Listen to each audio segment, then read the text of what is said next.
doctor Wilfredo Ponce de León, jefe del área de atención ciudadana, para dar las palabras de inauguración y bienvenida.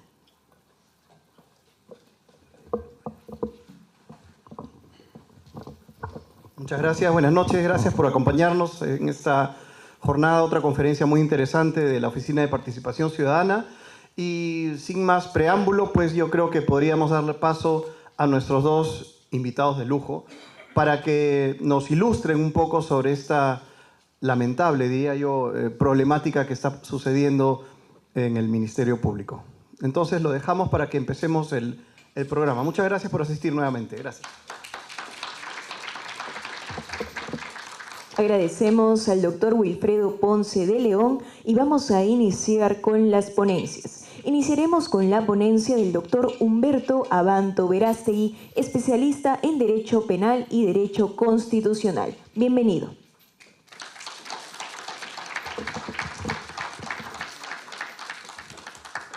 Muy buenas noches, Wilfredo, muy buenas noches.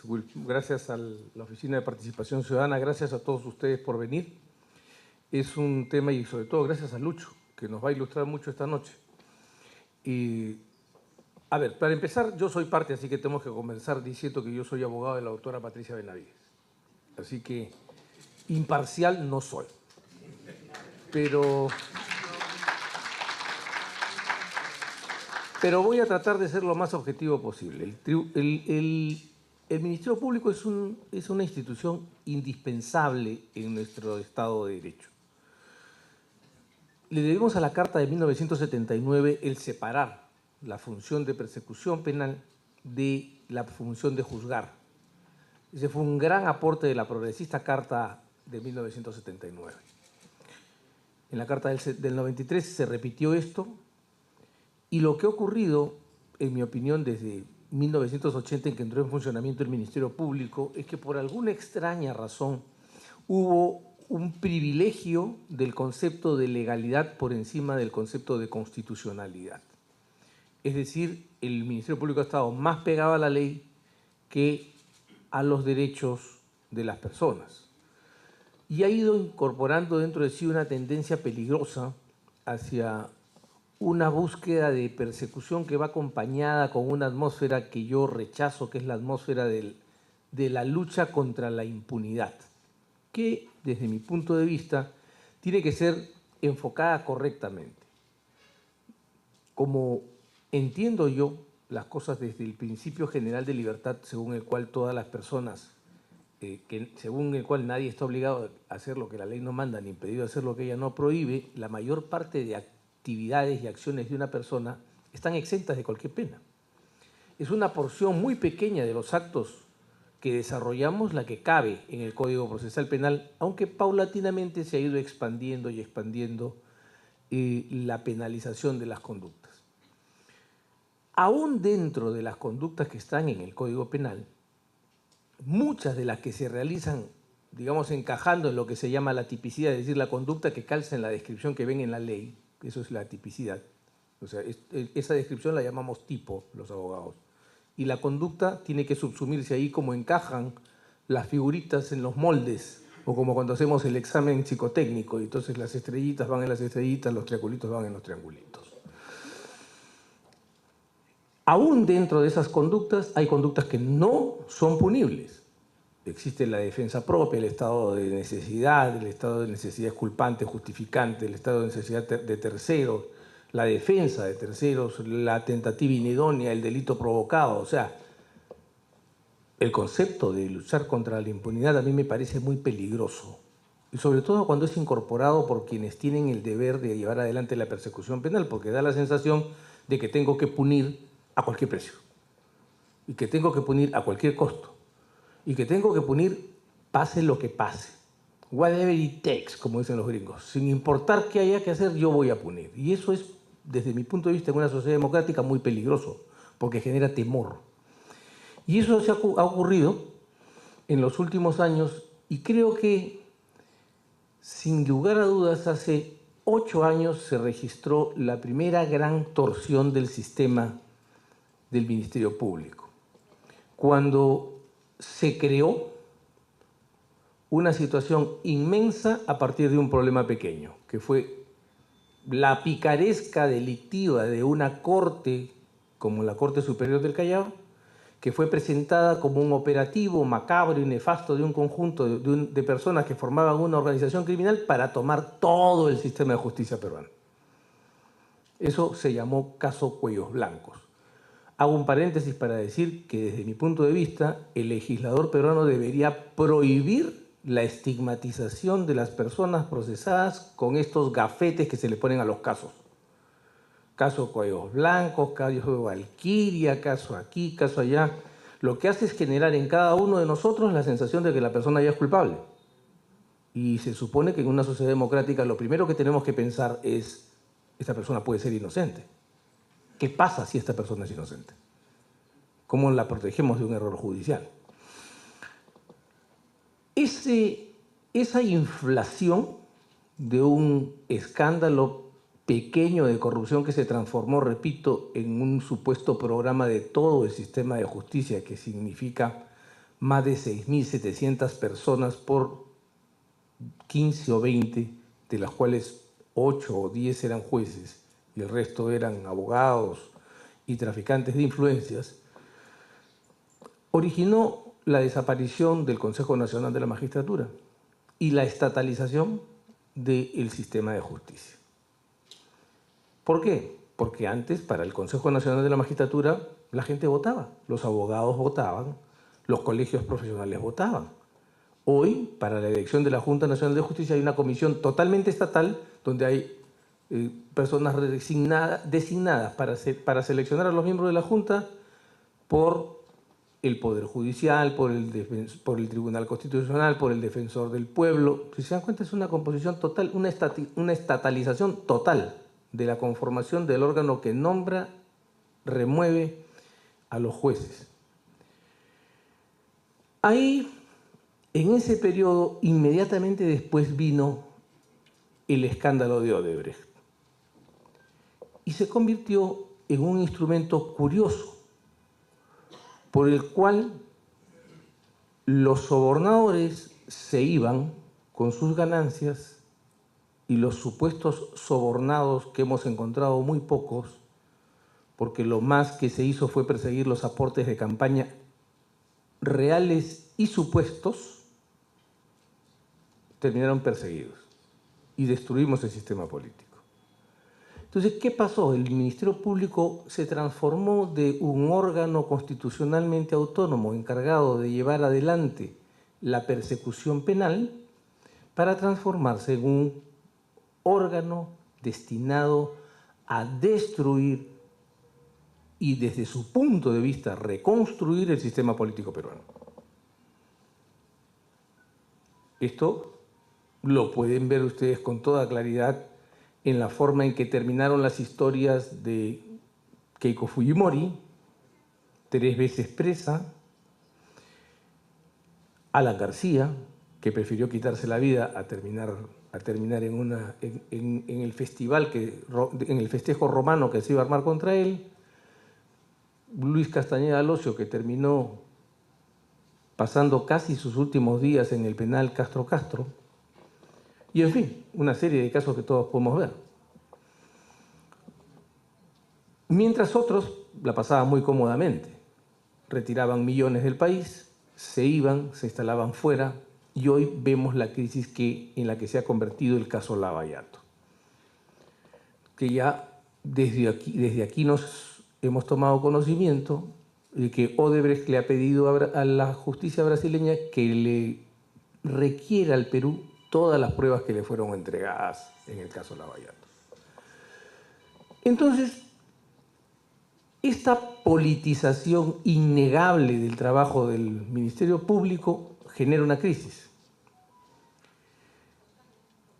En tiempos recientes, estamos hablando del año 2023, 2022 finales, se produce el intento de golpe de Estado del señor Pedro Castillo, y de pronto una de sus más feroces, perseguidoras, que es la señora Patricia Benavides, pasó en 6 días de heroína a villana.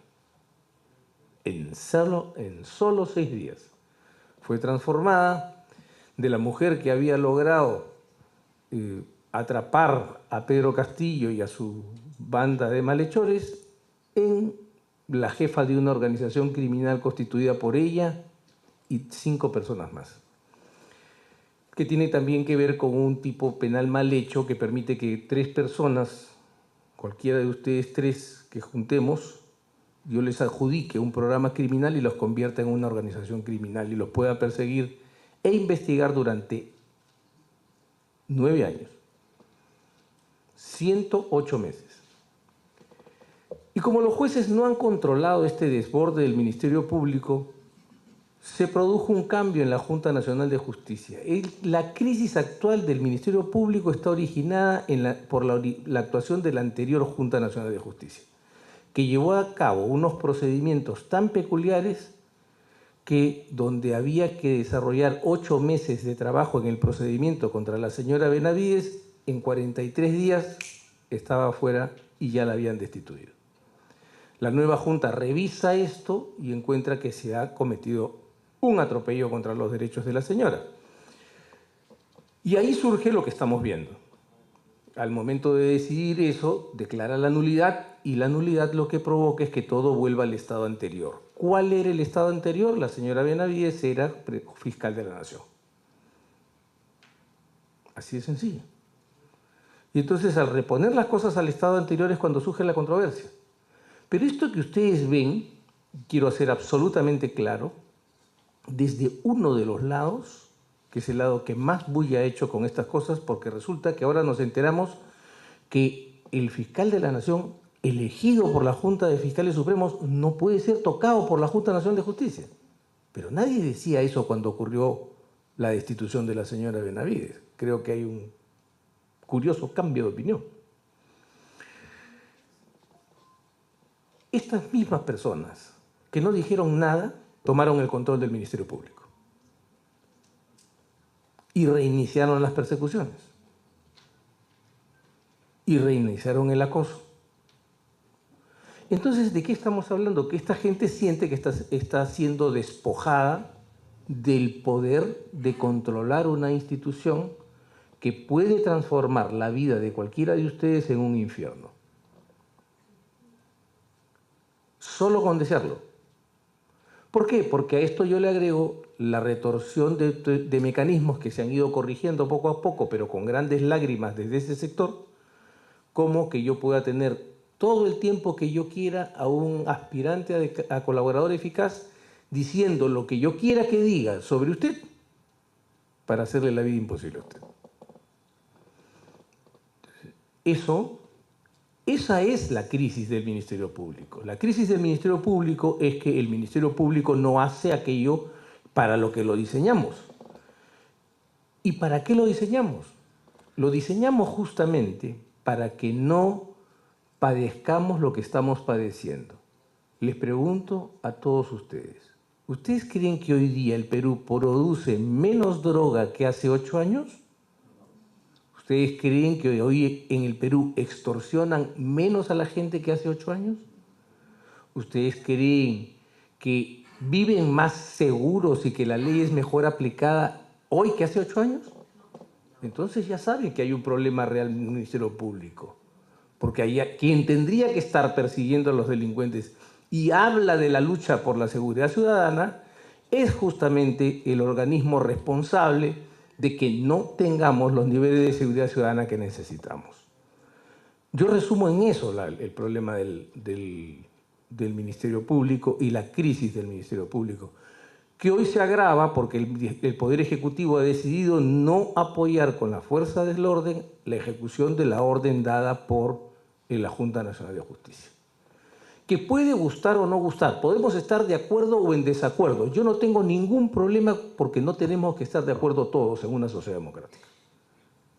Pero las órdenes de los órganos competentes se cumplen y después uno pone los recursos, como pasó con la señora Benavides, que cuando la destituyeron tomó sus cosas y se fue, buscó a sus abogados y puso sus recursos y cuando ganó nadie lo reconoce.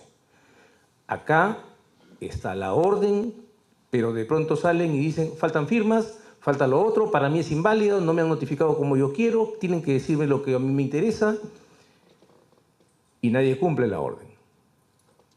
Esa es la diferencia. Esa es la crisis. La crisis, insisto, es para algunos la conservación del poder sobre un órgano constitucionalmente autónomo que ha desarrollado un poder tan grande como el nuevo Código Procesal Penal que puede convertir la vida de cada uno de ustedes en una tragedia. ¿Cómo lo vamos a resolver? Desde mi punto de vista, la única forma es que se reforme la ley orgánica del Ministerio Público y se incremente el número de fiscales supremos para empezar. En segundo lugar, que se multiplique el número de fiscales porque también sí nos están faltando, tanto en los niveles superiores como en el nivel de los fiscales provinciales y de los provinciales adjuntos. Dotarlo de los recursos suficientes, pero particularmente esterilizarlo políticamente.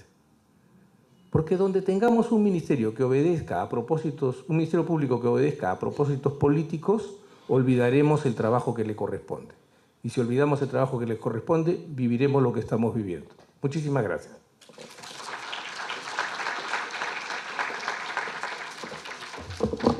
Agradecemos la ponencia de parte del doctor Humberto Abanto Verástegui. A continuación tendremos la ponencia a cargo del doctor Luis Lamas Puccio, abogado penalista. Bienvenido.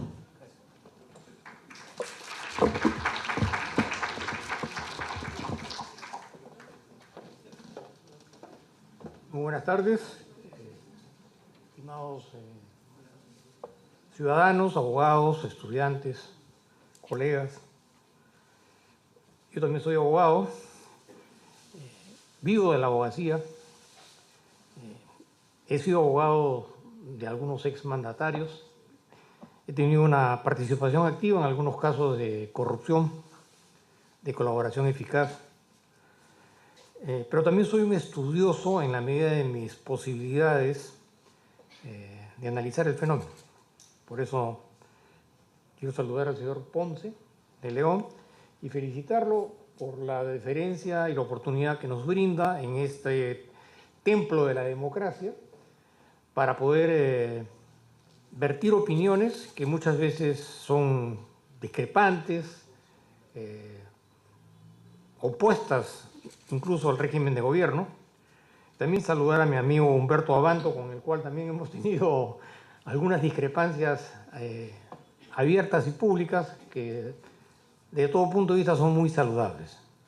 Yo creo que la discrepancia es la esencia del conocimiento y del saber porque nos permite evaluar diferentes circunstancias, diferentes posiciones y a raíz de la racionalidad, sobre la base de lo que escuchamos, podemos sacar nuestras propias conclusiones. Pero cuando sacamos nuestras propias conclusiones es porque estamos convencidos, nos hemos autoconvencidos de que lo que creemos en la medida de nuestras posibilidades es absolutamente cierto. Por eso que la verdad que yo me siento muy agradado, muy feliz de estar acá, de poder compartir estas experiencias académicas, porque, como manifestaba, yo soy un estudioso del fenómeno de la corrupción.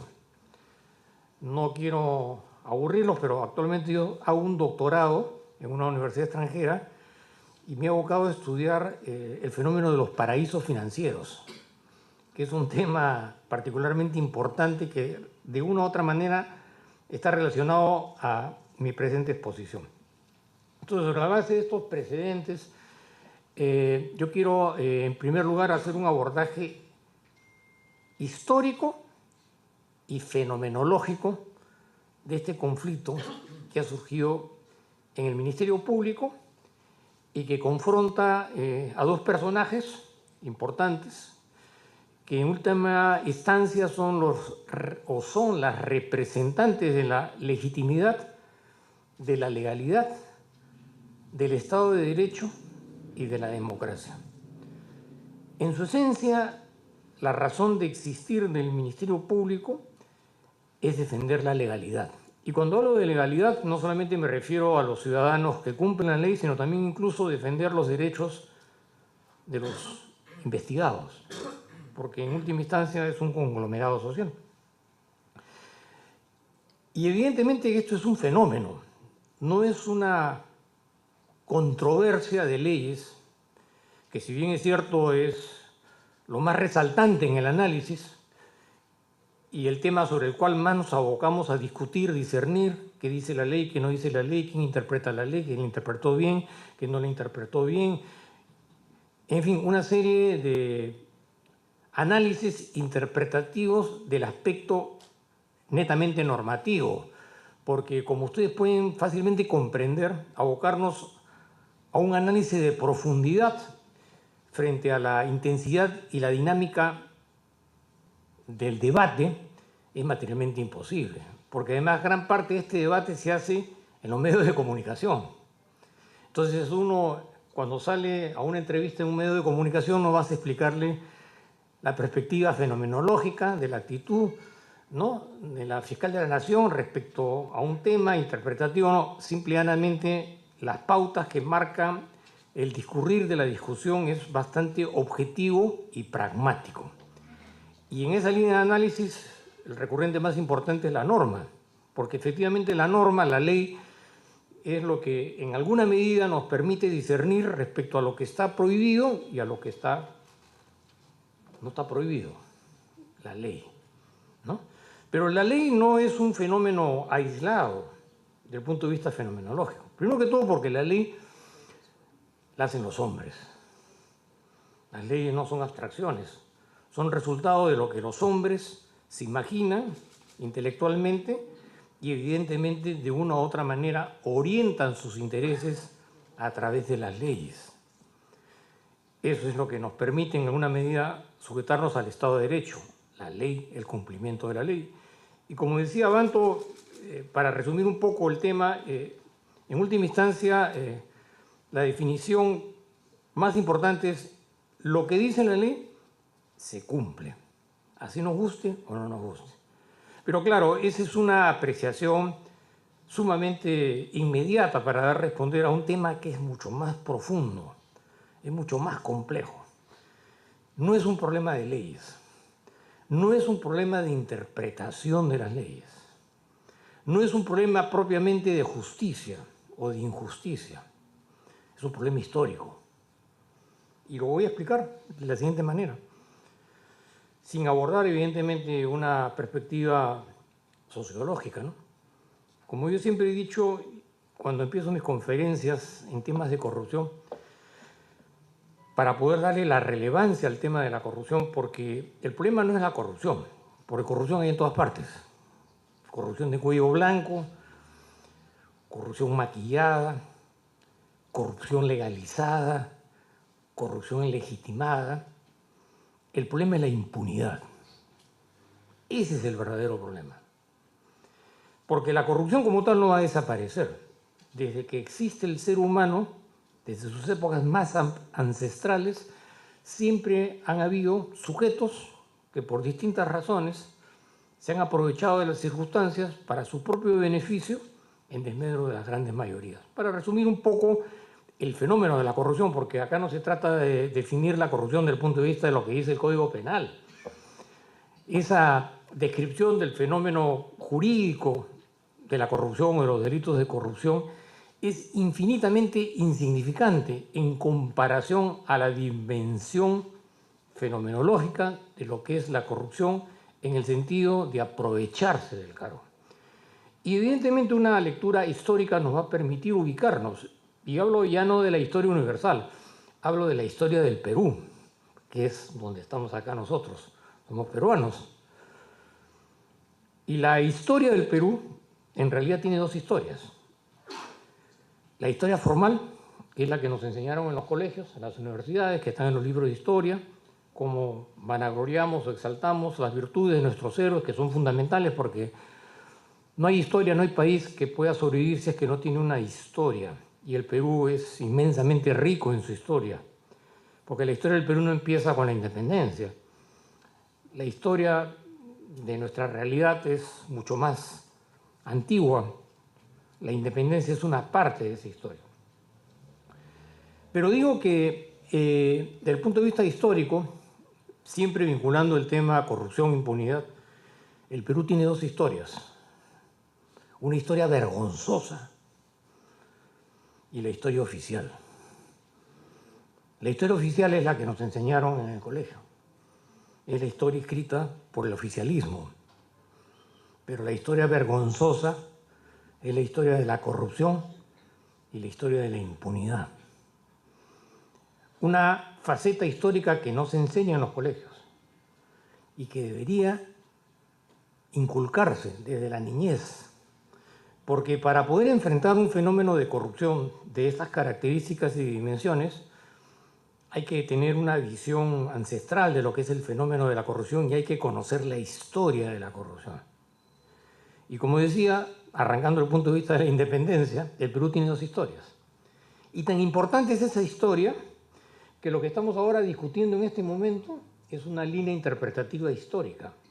La historia del Ministerio Público, la historia de la legalidad, la historia del Estado de Derecho, la historia de la democracia, que es la que marca el curso de los acontecimientos frente a un fenómeno o a dos fenómenos, corrupción e impunidad, que están inmersos dentro de una estructura ideológica. En otras palabras, la corrupción, que es generalizada en el Perú y en el mundo, bajo diferentes matices, pero sobre todo la impunidad, que es a donde está orientada la presente exposición, es la que ha marcado el curso de los acontecimientos. Porque no se trata de una impunidad en el sentido de absolver a un corrupto. Esa es la visión más simplista de lo que es la impunidad. Estoy hablando de la impunidad legitimada, legalizada, a través de las leyes. Leyes que provienen de los órganos del Estado en el entendido que han sido creados para generar beneficio colectivo de las grandes mayorías y no para determinados grupos económicos o políticos, que en el caso del Perú son los que realmente marcan el curso de los acontecimientos. Esto que está sucediendo actualmente en el Ministerio Público es parte de la historia no solamente del Ministerio Público, la historia del sistema de justicia. ¿Por qué? Porque la presencia omnímoda del Ministerio Público adquiere su verdadero realce institucional del punto de vista democrático y del Estado de Derecho cuando entra en vigencia el nuevo Código Procesal Penal. Nosotros, que somos ya generaciones de salida, conocimos pues el sistema de justicia en el que el fiscal era un personaje que pasaba desapercibido en la justicia. Los jueces eran los que marcaban el curso de los acontecimientos, que lo siguen siendo porque son los que emiten las sentencias condenatorias o absolutorias. El Ministerio Público era un observador que le daba cierto sentido de equilibrio, pero cuando se promulga el nuevo Código Procesal Penal, a diferencia del antiguo Código de Procedimientos Penales que estaba vigente del año 1940, que a su vez estaba vinculado con el Código Penal del año 1924, que después fue reformulado con el Código Penal del año 1991, que tiene mucho de relación con el tema. Cuando se promulga ese nuevo Código Procesal Penal, se decía en aquel entonces, a principios de los años 2003, 2004, que era un código totalmente renovador. Iba a reformular todo el sistema de justicia, un sistema anacrónico, oscuro, repetitivo, corrupto. Un nuevo sistema procesal penal, acusatorio, adversarial, en la que nosotros los abogados íbamos a tener igualdad de condiciones que los fiscales, que ya no era el fiscal que estaba escondido en el juicio, era el fiscal que pertenecía al Ministerio Público, una institución reconocida en la Constitución con presupuesto propio que ahora se ha convertido en un ente burocrático significativo por la cantidad de personas que trabajan dentro del Ministerio Público y por las vinculaciones que tiene el Ministerio Público con el Poder Judicial, con la Policía Nacional y con el sistema penitenciario y con los abogados, porque nosotros somos los que ejercemos la profesión. Entonces, cuando entró en vigencia este nuevo Código Procesal sobre la base del equilibrio, en el entendido de que la nueva Constitución reconocía los principios de los derechos humanos reconocidos en la Constitución, que había que llevarlos al sistema de justicia. Igualdad, equidad, respeto al debido proceso, presunción de inocencia, que son principios que tienen arraigo constitucional. Los vamos a trasladar al proceso, para que sea un proceso justo, equitativo, el proceso adversarial, de igual a igual. El abogado en igualdad de condiciones que el fiscal. Por eso se llamaba adversarial. Y esto además tenía como sentido reformular todo el sistema de justicia. Porque cuando hablamos del Ministerio Público no estamos hablando de una institución. Estamos hablando de un sistema integrado por el Poder Judicial, por la Policía Nacional, por el Instituto Nacional Penitenciario y también en alguna medida por el Poder Legislativo, que es el que legisla, es el que promulga las leyes. Y como sabemos perfectamente, en los últimos meses ha habido una intensa actividad legislativa para reformular justamente el sistema de justicia en el ámbito penal, por supuesto. Entonces, retomando un poco las ideas, del punto de vista histórico, el Perú, como manifestaba, tiene dos historias. La historia oficial y la historia vergonzosa de la corrupción. Digo vergonzosa porque si realmente nos abocáramos a estudiar la historia de nuestra corrupción, realmente quedaríamos impresionados. Porque la corrupción y la impunidad, que es más importante que la corrupción, es la que ha marcado y sigue marcando el curso de los acontecimientos políticos, en el sentido de involucrar la política, involucrar a los partidos políticos, involucrar a los líderes políticos, involucrar a las empresas corruptas que muchas veces a través de los medios de comunicación influyen de manera perversa sobre la opinión pública para reorientarla a sus intereses.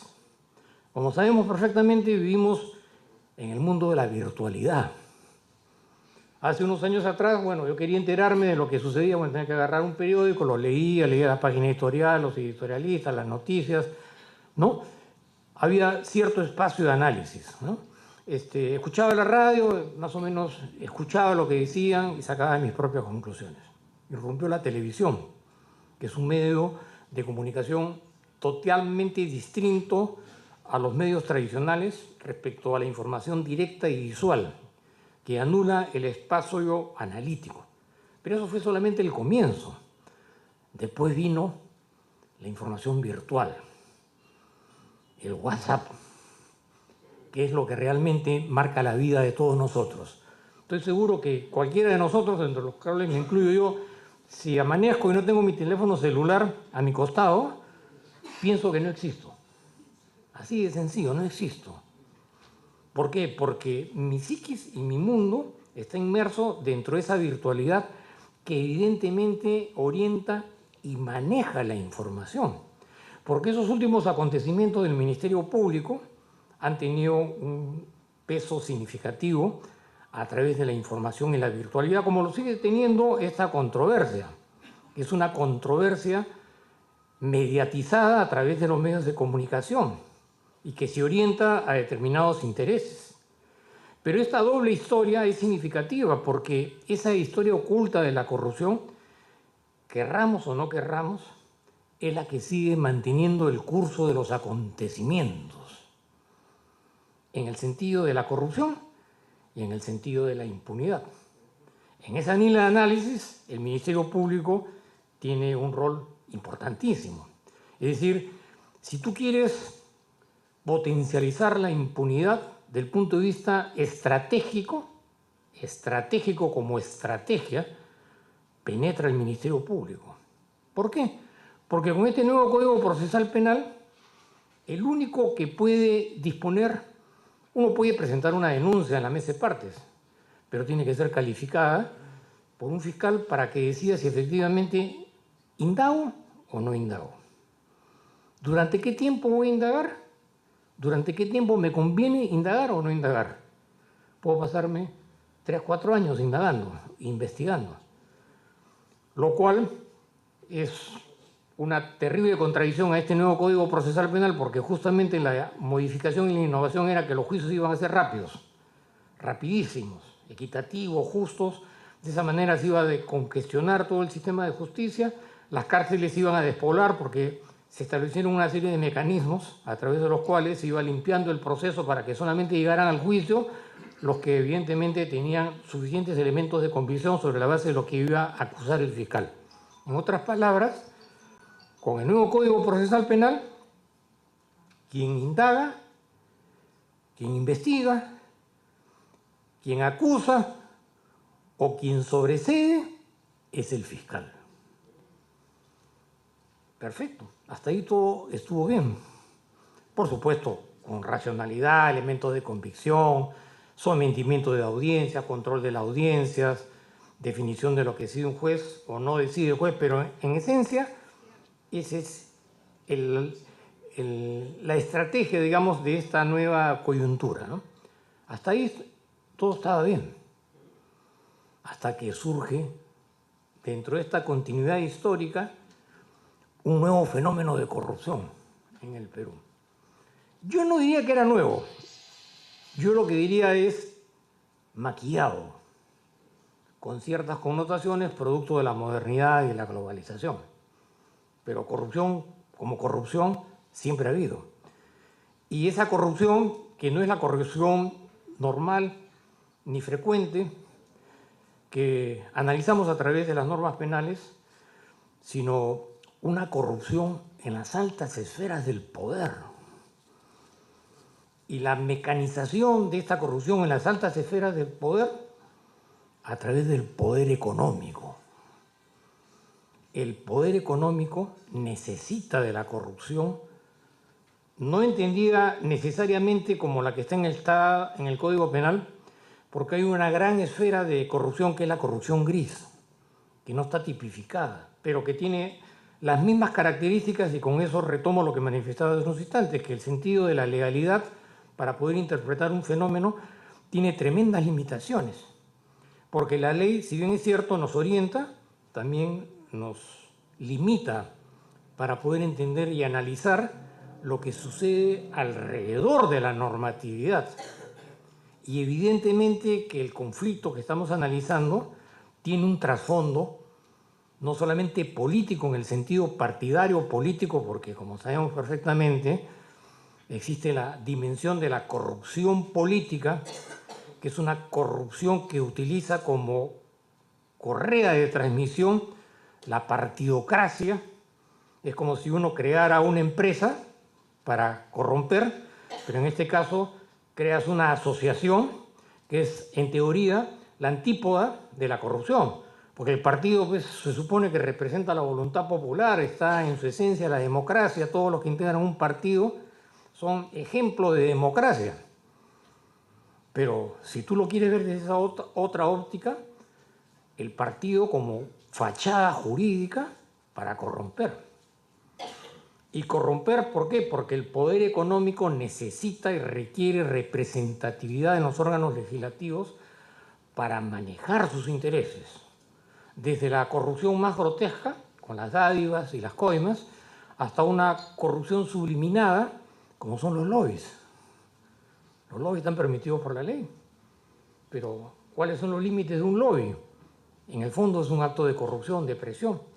Pero sin salirme del tema, y para retomar otra vez el asunto, el punto de conflicto surge a raíz justamente de las vinculaciones entre corrupción, impunidad, poder político, partidocracia y en este caso la presencia del Ministerio Público.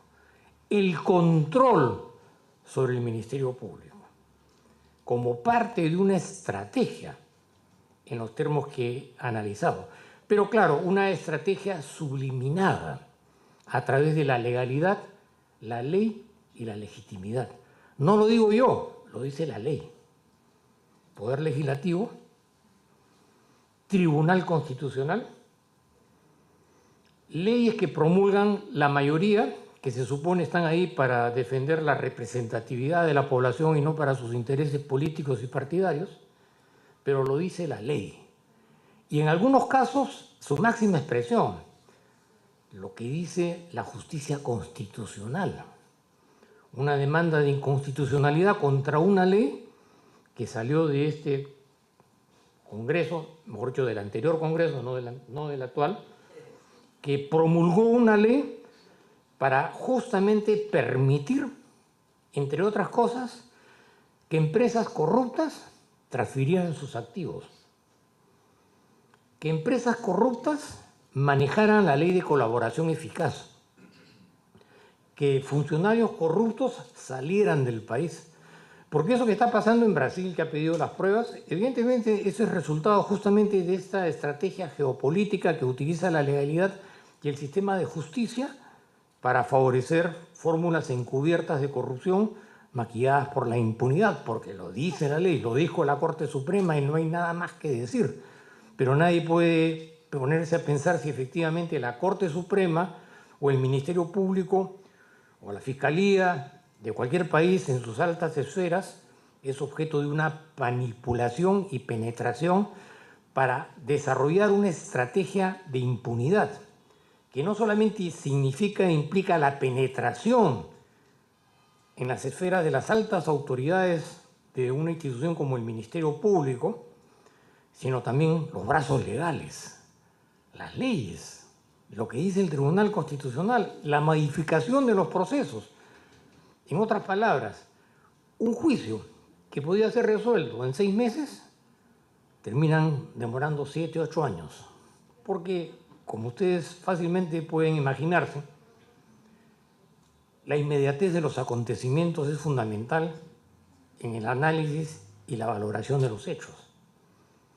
Tú no puedes analizar un caso judicialmente después de 8 años, porque además estos fenómenos son globales, son virtuales, paraísos financieros, empresas de fachada, testaferros, partidos políticos, disolución de partidos políticos, enjuiciamiento de líderes políticos, aparición de nuevos partidos, procesos electorales, que son temas, digamos, ampliamente divagantes en la cual podríamos pasarnos largos minutos debatiendo y discutiendo, pero siempre centrando el tema sobre lo que estoy analizando.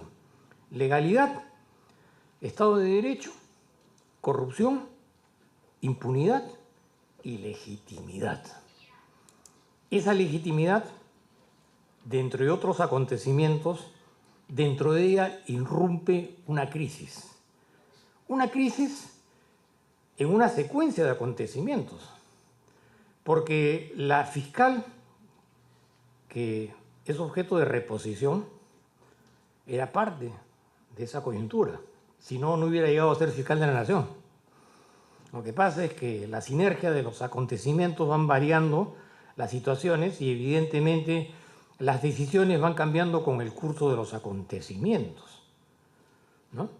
Pero lo característico de este análisis sistemático es que los fiscales, nombrados a dedo por la Junta de Fiscales, que evidentemente es representado por el fiscal de la Nación de aquel momento, siguen en el ejercicio entre su labor y su función. Podemos decir muchísimas cosas, pero lo que habla son los hechos. Y los hechos son reales. Y esos fiscales, a pesar de todas las objeciones y todo lo que se dice, siguen en el ejercicio de la función. Las razones las podrá deducir cada uno dentro de su propio intelecto, ¿no? Porque como esta disertación está siendo transmitida en los medios de comunicación, me imagino que hay gente que también la está escuchando y debe estar analizando lo que yo estoy manifestando. Pero los hechos son reales, ¿no? Y tanto es así que la fiscal que solicita su recuperación no tocó a estos fiscales. No los tocó. ¿Y qué tan importante habrán sido estos fiscales?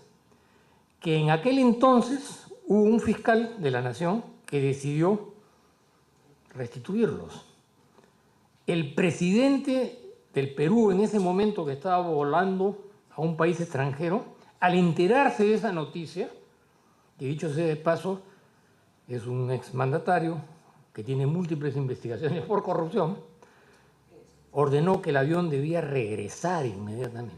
O sea, era como si se hubiera enterado que habían reventado varias bombas en Palacio de Gobierno a ese nivel, porque para tomar una decisión de esa naturaleza respecto a un órgano que se supone que es autónomo, cuya función es administrar justicia, sin embargo, sacar a estos fiscales significaba una ruptura en la secuencia, en el análisis de los acontecimientos.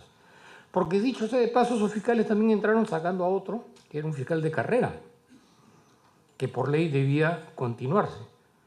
Porque acá es bastante frecuente que frente a la manipulación de los intereses, lo primero que haga es sacarse a un fiscal, sacarse a un juez o poner a un juez provisional para poner otro que pueda ser objeto de manipulación, cuando en realidad eso debería ser intocable si realmente necesitamos y queremos una justicia que esté acorde con la democracia.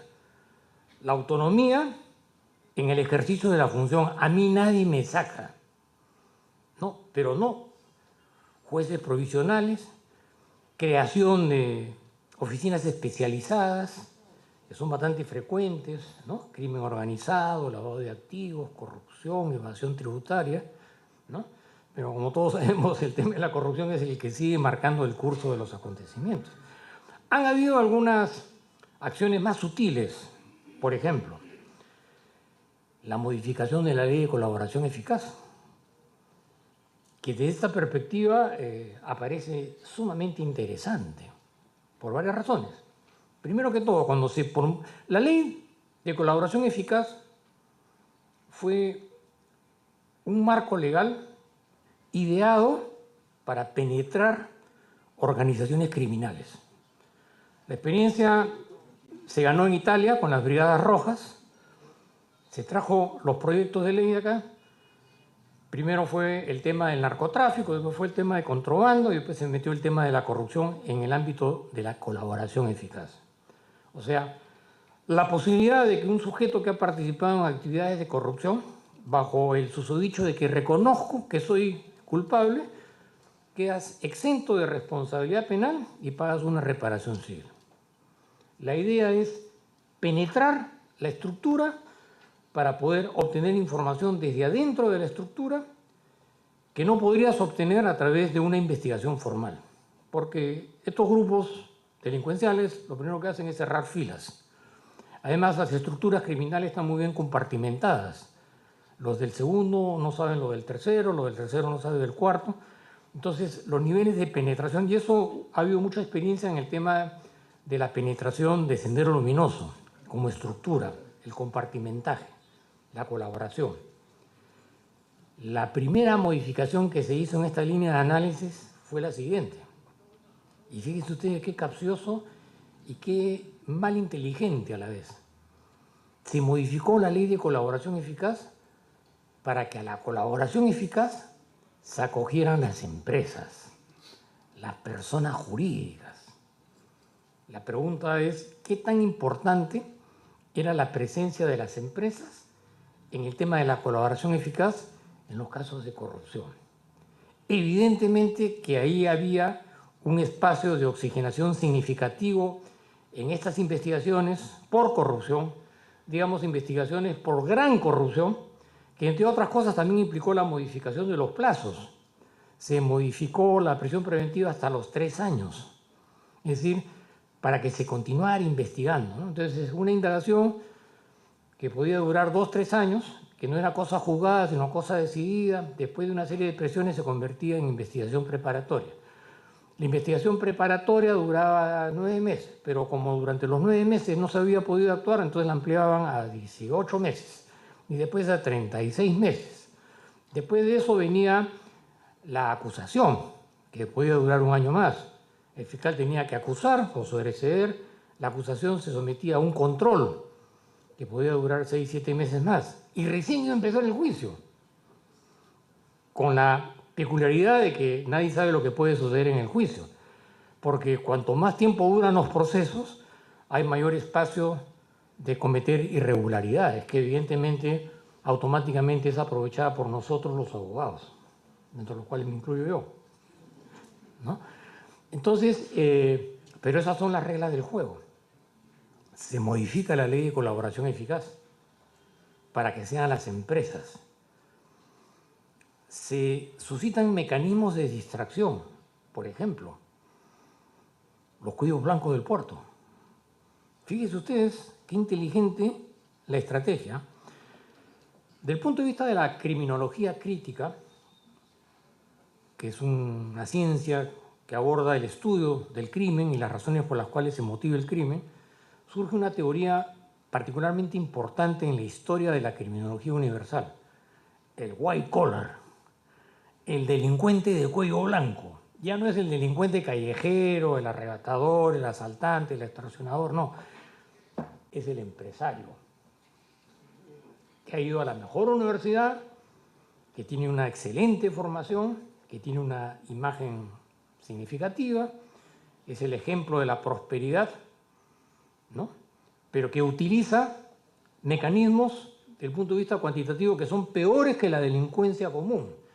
Fíjense ustedes, ¿eh? Si analizáramos, porque acá hablamos de la extorsión, la inseguridad ciudadana, el crimen organizado, la policía, la falta de recursos, todo lo que ya sabemos y lo hemos hablado y lo seguimos hablando, cuantitativamente, ¿cuáles han sido los daños cuantitativos que ha producido la corrupción en el Perú en comparación a los daños económicos de la delincuencia tradicional?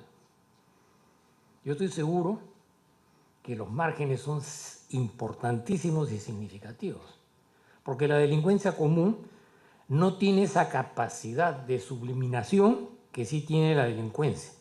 Crearon los cuellos blancos, que evidentemente eran jueces corruptos, eso no está en discusión, como posiblemente es un factor que siempre ha estado presente de una u otra manera en la administración de justicia. Pero resaltaron ese fenómeno denominándolo cuellos blancos, white collar, cuando en realidad los white collar eran otros, para fraccionar el escenario ideario geopolítico y orientar a la opinión pública a través de los medios de comunicación y hacer, en la medida de lo posible, que esos delincuentes de cuello blanco a través de las actividades empresariales pasaran desapercibidos, porque se acogían a la colaboración eficaz. Y posiblemente las reparaciones civiles eran pagadas con los activos de las empresas. Pero no solamente eso, sino que, como ustedes saben perfectamente, es muy fácil cambiar el nombre de la empresa. Pero en su esencia la empresa sigue siendo la misma. Solamente le han cambiado el nombre. Empresas vinculadas a temas de corrupción en este escenario corporativo de lo que significa el fenómeno criminal de la corporatividad, que es superior al fenómeno criminal de las empresas, cómo tergiversaron y manipularon para que esas empresas con otros nombres continuaran participando en los procesos de licitación, como si no hubiera pasado absolutamente nada, con presencia política, con presencia mediática, ¿no? Y eso lo lograron a través de la modificación de la Ley de Colaboración Eficaz. El fiscal tiene el control de todo el proceso de colaboración eficaz. Y el fiscal, o mejor dicho el juez, es un personaje que en última instancia lo único que hace es homologar o no homologar. Así de sencillo. Pero el fiscal, bajo estos esquemas, es el que va a idear todo el proceso de colaboración eficaz, es el que va a utilizar estratégicamente la información que proporciona la empresa colaboradora, dependiendo de una serie de factores, y todo esto manejado bajo la absoluta hermeticidad y secretismo, cuando son actos públicos. Esas colaboraciones eficaces no debieron haber requerido una acción constitucional para poder develar la información. Esa información debió haber sido publicada en el Diario Oficial del Peruano para que la ciudadanía se enterara y conociera y se educara respecto a lo que estaba pasando.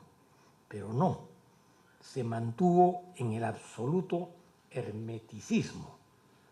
Las razones, cada uno las podrá sacar. Y paralelamente a eso, se promulgó una ley del pago de reparaciones civiles, que como todos sabemos, los montos son irrisorios en comparación a la magnitud del daño. Mientras tanto, en lugar de impedir que los investigados o los indagados, las empresas, transfirieran sus activos, se hizo la vista gorda. Transfirieron todos los activos a terceras empresas, vendieron todos sus activos y se fueron del Perú. Y ahí viene el tema de la colaboración eficaz selectiva, orientada a lo que decía Humberto, la persecución política, ¿no? Vamos a exacerbar la moral pública atacando, en muchos casos, evidentemente, a políticos corruptos que también son parte de este esquema, pero el sentido de análisis y el impacto es diametralmente distinto y diferente cuando uno analiza un fenómeno de corrupción a través de una empresa en la que prima el anonimato respecto a un político que tiene un partido político en el cual hay una persecución política, pero lo real y lo concreto es que eso reorienta. En esa línea de análisis, la presencia significativa que marcaba las pautas del Ministerio Público. Porque todo eso no podía transcurrir en esos términos imaginativos de parte mía, porque me imagino que debe haber sido así, si es que la Fiscalía no hubiera tenido un rol protagónico. Entonces, lo que estamos ahora presenciando es justamente el resultado de esa confrontación, ese interés bajo diferentes matices maquillados. Uno puede decir, no, la democracia, el maquillaje, la política, hay que respetar la ley. Claro que son los elementos de análisis más objetivos, pero el trasfondo es otro. ¿Por qué? Yo, dentro de mi psiquis, dentro de mi experiencia personal, pensando que todo en la vida es efímero, uno puede ser fiscal de la nación, pero no vas a ser fiscal de la nación 100 años. Va a llegar un momento en que tiene que acabarse, porque es natural.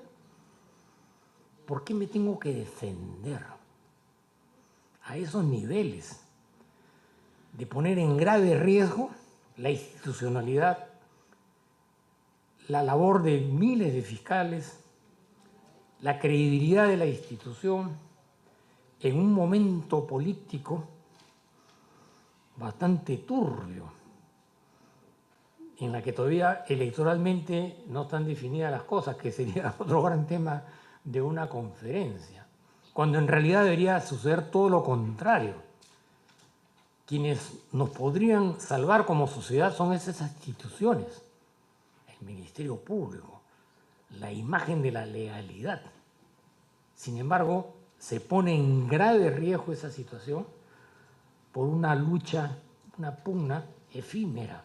Hoy por ti, mañana por mí, que yo soy, que no soy, que sí, que el allanamiento, que pido, que no pido, ¿no? Entonces, para analizar y concluir un poco el tema, evidentemente que este es un conflicto de carácter normativo, legal, muy apasionado para nosotros los abogados, que estamos inmersos en estas disquisiciones jurídicas como consecuencia de la formación que tenemos.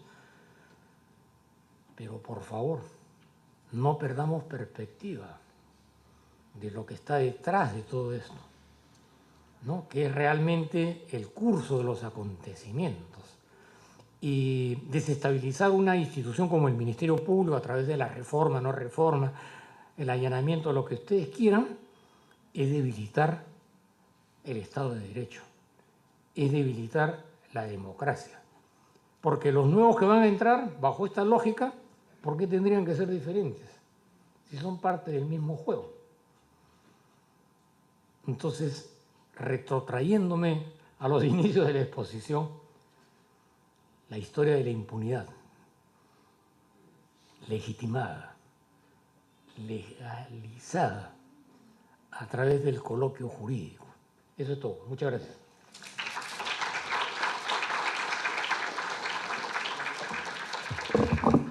Agradecemos la ponencia de parte del doctor Luis Lamas Puccio. A continuación, abriremos un breve bloque de preguntas, por favor. Vamos a recibir 3 preguntas de parte de los ponentes. Levantamos la mano, tenemos una pregunta de este lado, 2 preguntas de este lado y una pregunta de este lado. Iniciaremos por el señor, por favor, después nos pasamos atrás. Sí. Adelante. Buenas noches.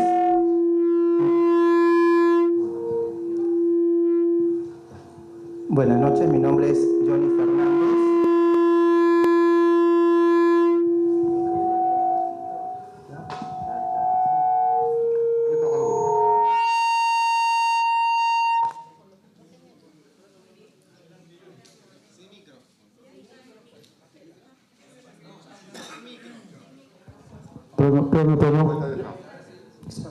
Adelante, por favor.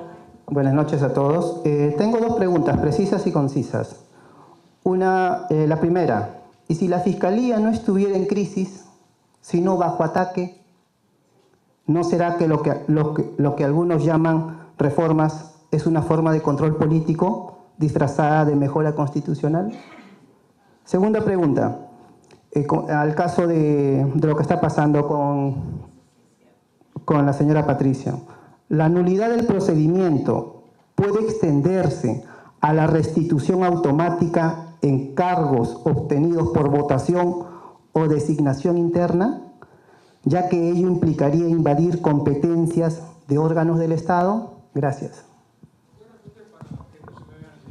Ya, perfecto, doctor. Mira, lo primero, el tema de la institucionalidad.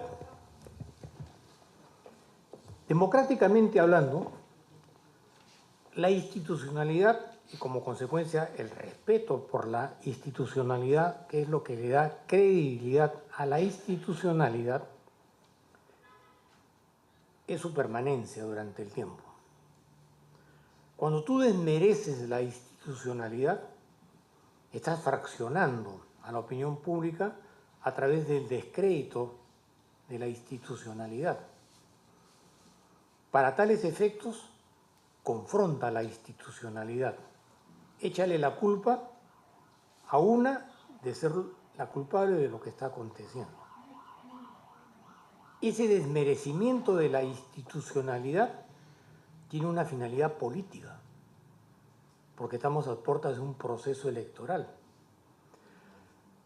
Al desmerecer la institucionalidad, también voy a requebrajar el sistema legal para recortar las armas de la institucionalidad para enfrentar la criminalidad.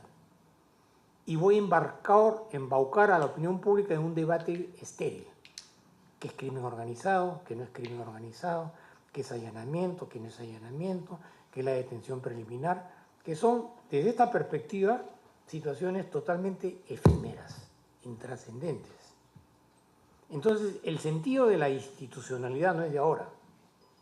El Ministerio Público, como institución, más allá de los personajes, ha sido objeto de una campaña mediática de desprestigio, que evidentemente, como en todas partes, como también los hay en los abogados, que hay malos fiscales, por supuesto, pero tú no le puedes achacar la responsabilidad a una institución, en los términos como acabo de manifestar, inculpándola de ser responsable del aumento de la delincuencia porque ponen en libertad a todos los delincuentes. Cuando paralelamente a ese acontecimiento se han promulgado leyes que han flexibilizado los mecanismos para que estas personas puedan salir en libertad. Entonces, el desmerecimiento de la institucionalidad, en los términos como lo has preguntado, no es de ahora. Ha habido una campaña mediática para achacarle la culpa a la Fiscalía. Tanto es así que se modificó el Código Procesal Penal para que la policía tenga mayor manejo sobre las investigaciones. Justamente que es la antítesis de todo lo que se preconizaba con el nuevo Código Procesal Penal. Porque en la práctica todos sabemos perfectamente que ante la ausencia de presupuesto los fiscales no pueden investigar, es la policía la que investiga. Pero ese no era el sentido. El sentido era desmerecer la institucionalidad. Paralelamente a eso han acontecido una serie de hechos que son los que en alguna medida han empezado a rebalsar el vaso de agua en los términos como lo estamos analizando. El segundo asunto de la pregunta parte de la premisa de un aspecto interpretativo que podríamos debatir y discutir, y siempre va a haber un vestigio de oposición porque nadie tiene la verdad absoluta. Por eso yo manifestaba a lo largo de mi exposición que más allá de estas interpretaciones, la ley se ha hecho para cumplirla. Si yo no estoy de acuerdo con la ley, tengo los apremios y los mecanismos procesales para poder hacerlos. Pero en principio yo tengo que hacer un análisis de ponderación como fiscal de la nación. ¿Qué cosa es más importante? ¿Mantenerme en el cargo o desprestigiar y poner en un estado de zozobra a la institución? Así de sencillo. Porque si vamos a empezar a analizar, a discernir, a elucubrar, nunca nos vamos a poner de acuerdo. Esa es mi respuesta. Muchísimas gracias, doctor, por la respuesta a la pregunta. Vamos a continuar, por favor. En la parte de atrás teníamos otra pregunta de parte de la señora, por favor.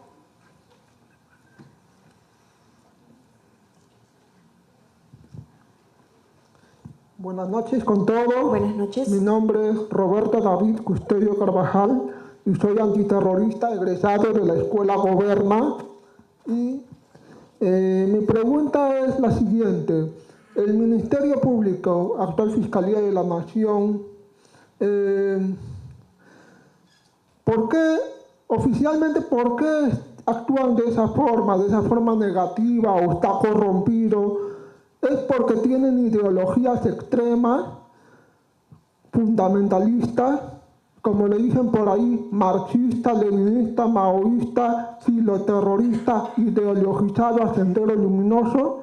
¿Cuán cierto es eso? ¿Es cierto eso o no lo es? Bueno, mi respuesta es que yo no creo que eso sea cierto. Este es un tema que lo he desarrollado a lo largo de la exposición, planteando diferentes líneas interpretativas desde el punto de vista de la fenomenología. Evidentemente que todas las decisiones de coyuntura de una u otra manera tienen un arraigo político e ideológico, porque la política como práctica intelectual es inherente a la naturaleza humana. Todos los seres humanos de una u otra manera tenemos creencias, tenemos ideologías, tenemos preferencias por diferentes lecturas políticas. El problema no es la política, el problema es la actitud del ciudadano frente al conglomerado social. Le puede decir política de izquierda, de derecha, senderista, no sé, lo que tú quieras, pero hay una actitud elemental que ni siquiera lo solucionan las leyes, porque las leyes las aplican los seres humanos, y en los seres humanos están las decisiones, cuando realmente hay voluntad en los términos como lo he explicado, ¿no? Esa es mi respuesta. Muchísimas gracias, doctor. Por favor, invitamos para la pregunta. Adelante, por favor. Buenas noches. Bueno, nosotros hemos escuchado sus análisis y están exactos, tal como está sucediendo no solo ahora, sino desde hace ya varios años atrás. Y cada vez está, creo que creciendo más esta impunidad. La pregunta es, ¿y qué vamos a hacer nosotros? O sea, ¿hasta ahora va a seguir haciendo esto? ¿Qué podemos hacer los...? Sí, por supuesto, esto queremos que se acabe hasta... No nos digan, no, para las siguientes elecciones vamos a tener resultados. No, queremos saber qué hacemos nosotros, las personas comunes y corrientes, para no seguir con lo mismo, porque ya estamos hartos, no vamos a esperar hasta el 2026. Yo sé que queda un año, pero un año de más impunidad de las elecciones, que también van a venir más problemas. ¿Vamos a seguir con esto? ¿Qué podemos hacer? Gracias. Bueno, lo primero hay que estar conscientes de lo que está pasando. Porque si no tenemos una conciencia medianamente objetiva, somos vulnerables a cualquier tipo de manipulación. El segundo tema es, que ya es un tema de actitudes. Evidentemente que las sociedades tienen mecanismos de autodefensa. En primer lugar, aunque parezca una paradoja y una ironía, es el Parlamento. ¿Cuál es la razón de ser dentro de la democracia del Parlamento? ¿Cómo es que los ciudadanos llegan a convertirse en parlamentarios? ¿Para qué están los parlamentarios? ¿Están para defender sus intereses personales, sus intereses partidarios, o para ejercer el derecho a la representatividad? Quien asume un cargo de congresista está para brindar sus servicios incondicionales a las grandes mayorías. una de las funciones del parlamentarismo es justamente la fiscalización. Con eso está más que de sobra contestada la pregunta. Hay otros niveles menos trascendentes, digamos, ¿no? Pueden ser los partidos políticos, que en nuestro país no existen. Podrían ser los gremios profesionales, que a su vez atraviesan por sus propias crisis, que ni ellos mismos se ponen de acuerdo. Se supone que están los medios de comunicación, que defienden la libertad de prensa, ¿no? Y el derecho igualitario, que son los que en alguna medida han marcado las pautas, y ha sido a través de los medios de comunicación que se han sabido y se saben muchas cosas, que si no fuera por la independencia de los medios de comunicación. Pero, en resumidas cuentas, ¿no? Educación. Educación masiva a la población. Si no hay educación, vivimos inmersos en el mundo del desconocimiento. Esa es mi respuesta. Muchísimas gracias, doctor. Vamos. ¿Podemos ampliar las preguntas, doctor? Muy amable. Por favor. Muchas gracias, muchas Para gracias. resolver todas. Adelante, por favor. Buenas noches. Yo tengo mi hija que es abogada, ya titulada, ¿no? Colegiada, y yo le enseño la ética, y ella también se le enseña la ética, lo que es lo bueno, lo malo. Y eso también lo digo para todos los estudiantes de acá, que son abogados, ¿no?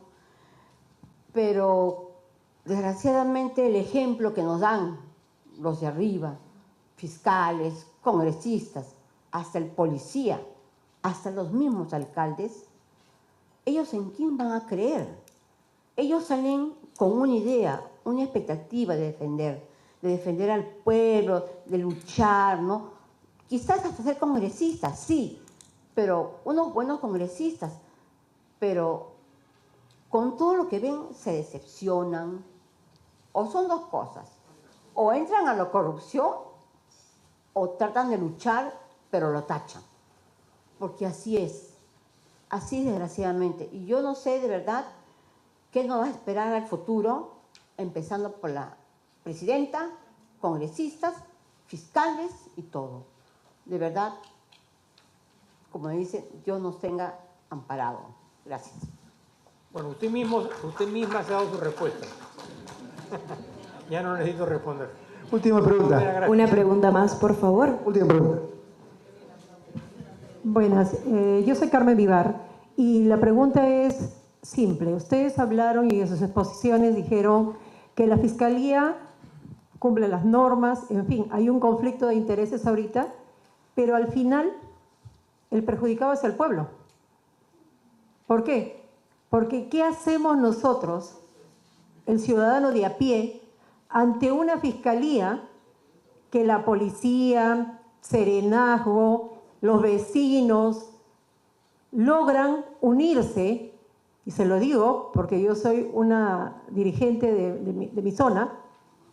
Nos unimos para poder pelear contra la delincuencia y una vez que pasa a la fiscalía simplemente lo sueltan, con todas las pruebas que se les ha entregado. Y el documental salió en la televisión también. Entonces, ¿qué nos espera a nosotros de la fiscalía? Y acá no hablo de la presidenta, ni los congresistas, ni nada. Acá vinimos a hablar de la fiscalía. Entonces, ¿qué esperamos? Si esa entidad que se supone persigue el delito, lo deja suelto. Bueno, como manifestaba, y yo no estoy defendiendo a la Fiscalía, por si acaso, en ningún momento he defendido a la Fiscalía. Al contrario, he dicho cosas bastante directas. Lo que estoy haciendo es analizar el fenómeno. Yo no estoy a favor de la Fiscalía, ni defiendo a la Fiscalía. La pregunta yo no la podría responder, porque escapa a mi capacidad. Cada uno sacará sus propias conclusiones, pero más allá de eso, yo soy un expositor, nada más. No, eso de jurista es una nominación bastante venida menos en los últimos tiempos, porque se supone que el jurista es un excelso intérprete de la jurisprudencia. Pero estas son cosas muy simples. No se necesita ser un jurista ni un jurídico. Bueno, como le manifestaba, yo soy un expositor. Usted me ha hecho una pregunta, en el entendido que yo debo responder esa pregunta, pero en los términos, como lo estoy manifestando, tengo limitaciones para responder. Muchísimas gracias, doctor. Con eso vamos a cerrar el bloque de preguntas. Muchísimas gracias. Y vamos a invitar, por favor, al doctor Wilfredo Ponce de León para hacerle entrega del diploma por participar como expositor al doctor Luis Lamas Puccio el día de hoy, a nombre de la primera vicepresidencia del Congreso de la República y la Oficina de Participación Ciudadana.